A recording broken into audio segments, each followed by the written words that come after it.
ఎవరన్నా అన్యాయం చేసిండ్రంటే police స్టేషన్కో court మెట్లో ఎక్కుతారు. కానీ పొట్టగొట్టిరంటే మాత్రం చాలా మంది నడుమ ట్యాంకులు ఎక్కుతుర్రు. అయినా గట్ల చేస్తారా అనవల్ల? ఏదన్నా ఉంటే మాట్లాడుకోవాలి. కానీ ఆ నీళ్ళ ట్యాంకులు ఇప్పుడు డిమాండ్ల బ్యాంకులు అయిపోతున్నాయి. అది ఎక్కువ దుంకుతామంటే అయిపోయా అని అనుకుంటున్నారు. గట్ల లేదుల్లో కథ వేరే అయితే చూసుకోరు. మళ్ళా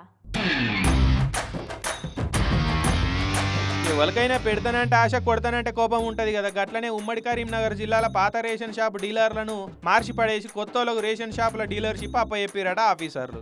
ఏండ్ల సంది రేషన్ షాప్ డీలర్షిప్నే నమ్ముకొనున్న మమ్ముల నడువంతరాన తీసేస్తే మా బతుకులు ఏం కావాలి, మా బతుకులు బజార్ల పాలైతాయని రేషన్ షాప్ పాత డీలర్లంతా ఏకమైపోయి మంచిగా ఎత్తున్న ట్యాంకర్ను చూసి ఎక్కిర్రు ఇట్లా సిరిసిల్ల కాడ.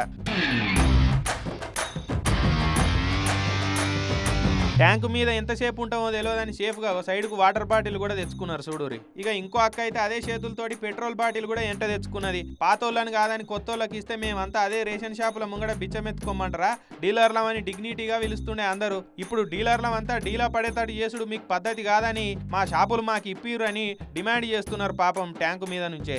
15 సంవత్సరాల నుంచి ఉన్న డీలర్లం అందరం ఉన్నామన్నా. ఇన్ని ఏళ్ళ నుండి మేము చేస్తే మాకు ఎలాంటి ఇవ్వకుండా నోటిఫికేషన్ ఇవ్వకుండా మీరు నోటిఫికేషన్ వేసారు.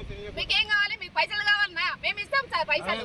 అవి ఇస్తాం మేము సార్ పైసలు ఇవ్వమని అంటారు. మీకు సరిపోకపోతే మేము భిక్షాటన చేస్తాం సార్. అందరం కలిసి చేస్తాం, చేసి మేము జీవలేం. మాకు మాత్రం న్యాయం చేయరు సార్. ఇక వీళ్ళ కథ ఇట్లుంటే వికారాబాద్ జిల్లా పరిగి సౌరస్త కాడ మన ఊరు మనబడి పనులు చేసిన కాంట్రాక్టర్లంతా బిల్లులు వస్తలేవని మెడల ఉరితాళ్ళు వేసుకొని ఇచ్చంతరాల నిరసన చేసిర్రు. మన ఊరి మనబడి నిధులు వెంటనే